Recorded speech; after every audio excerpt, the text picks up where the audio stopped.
Baka nakalimutan nyo na ang pangaral ng Diyos sa inyo bilang mga anak niya.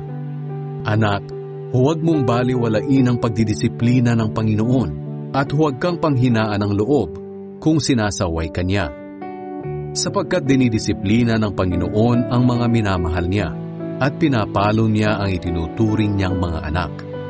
Tiisin niyo ang lahat ng paghihirap bilang pagdidisiplina ng Diyos sa inyo dahil itinuturing niya kayong mga anak. Sino bang anak ang hindi dinidisiplina ng Ama?